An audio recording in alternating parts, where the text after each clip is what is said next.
Mission Life, Lifestyle for Environment. Mission Life as a global mass movement will nudge individual and collective action to protect and preserve the environment. In India, environment-friendly actions by any person, company, or local body will not go unnoticed. It can now earn them green credits under the recently announced Green Credit Program. This will mean that activities like tree plantation, water conservation, and sustainable agriculture can now generate revenue for individuals, local bodies, and others.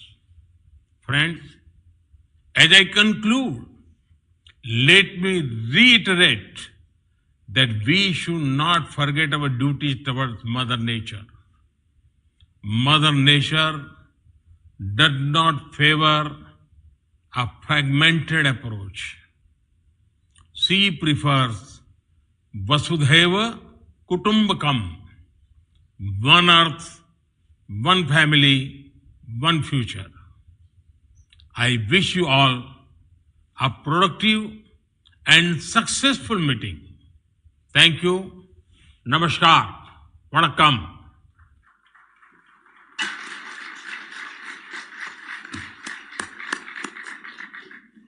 I thank Honorable PM of India, Shri Narendra Modi ji, for his inspiring address and vision for a sustainable world. Excellencies, we have gathered in this historic and vibrant city of Chennai for the G20 Environment and Climate Sustainability Ministerial Meeting under the Presidency of India. Chennai, Excellencies, is not a city but a sentiment. It is a city that India is immensely proud of, and that is not without a reason. It is a place of flair, color, creativity, and history. In addition to history, Chennai offers delectable food, music, dance, and cinema. The city you are in right now is a powerhouse of education, Medicare, heavy engineering, automobiles, leather goods, and software. Chennai effortlessly combines the old and the new and pulses with life, energy, and opportunities. Chennai enjoys the claim of being among the first proper cities of India. It boasts of many doubts in this regard. Chennai is the city which has been a witness to the formation of the first urban corporation. It is a home of India's oldest bookshops, railway station, and much more. It is a capital city of the state of Tamil Nadu, which is also the land of Cholas. The Chola kings were known for their maritime trade and were masters of planned development, adapting to environment and climatic conditions. The man-made tanks and dams built amongst the 2000 years ago are still in use to store and regulate water flow. The flora, fauna, and the rich coastal and marine resources of the state are testimony to the sustainable development approach through its history. Excellencies, together we share an enormous responsibility to lead global efforts for a sustainable, resilient, and equitable future through resolute actions to tackle pressing environmental challenges and combat climate change. Excellencies, our group of 20 comprises countries at a different level of development. For this reason, our developmental priorities and perspective may differ. However, we are united by our common concern for this planet, our Mother Earth, and share the responsibility to protect it for the present and future generations. We are, after all, one world, and one family with one future. We should continue to work together to overcome any differences and unite for a common vision of a sustainable and resilient world. At the Indonesian Climate and Environment Ministerial meeting in 2022, we affirmed the importance of an approach that integrates jobs, growth, and sustainability along with equitable distribution of resources. Now, we must further strengthen our collective understanding of pressing climate and environmental challenges and how we can lead global efforts in tackling them. Excellencies, we took up several new and important thematic priorities for deliberations in 2023. For the first time in a G20 forum, we have delved into the pressing issues of forest fires and mining degraded areas as priorities landscapes. Our experiences and best practices to restore them are included in presidency documents, and these can be useful in implementing measures to achieving our target for the land degradation neutrality. We have also addressed the issue of integrated water resources management and captured best practices in the G20 in a compendium that can be a useful resource. On the ocean agenda, we have focused on the challenges associated with developing a sustainable and resilient blue economy. We organized the second edition of the Ocean 20 Dialogue, focusing on conservation of coastal and marine ecosystems, advancing marine spatial planning, combating marine litter, and enhancing finance.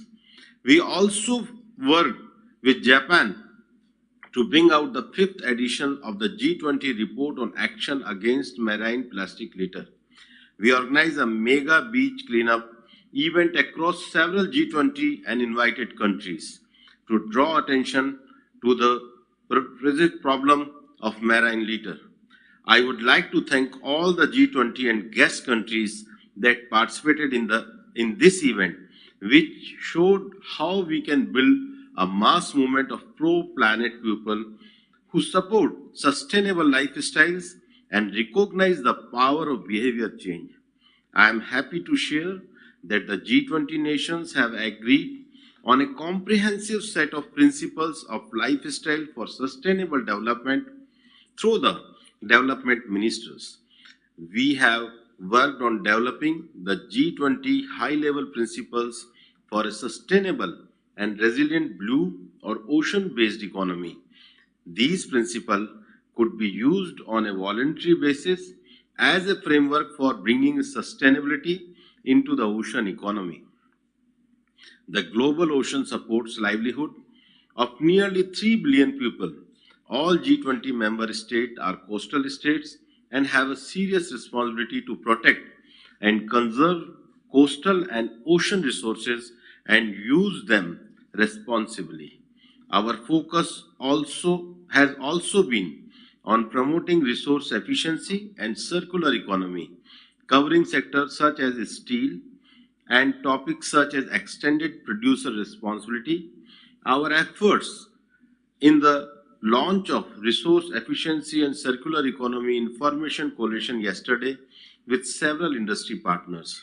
Excellencies, as the world's largest democracy and a vibrant emerging economy, India seeks to lead the global fight against climate change together with G20.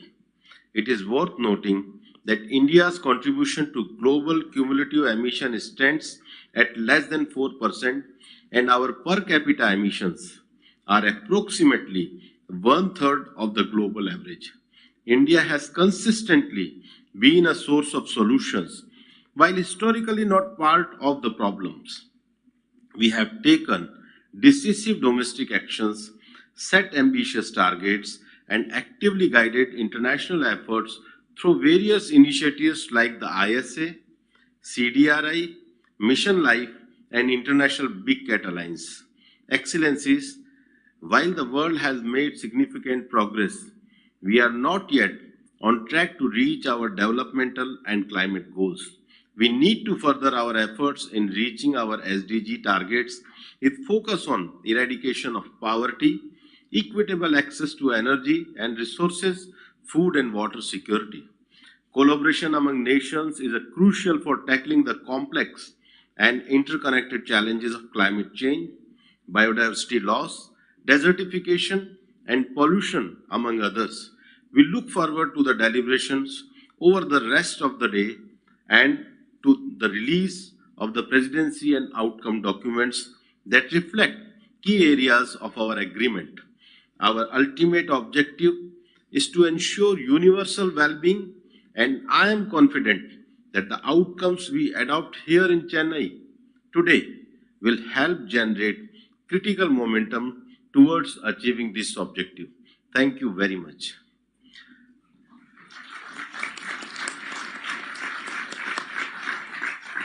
Thank you.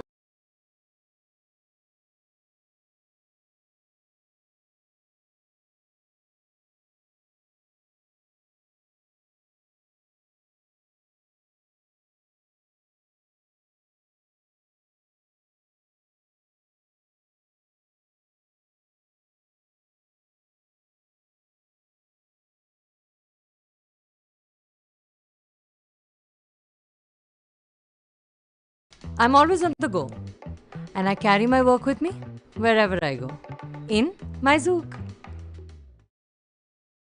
Narendra Modi's arrival at this venue at Pragati Maidan in New Delhi, and we also see Commerce Minister Piyush Goyal also in attendance. And just in about moments from now, this grand inauguration ceremony of this G20 summit venue, the International Exhibition cum Convention Center, will unfold before us.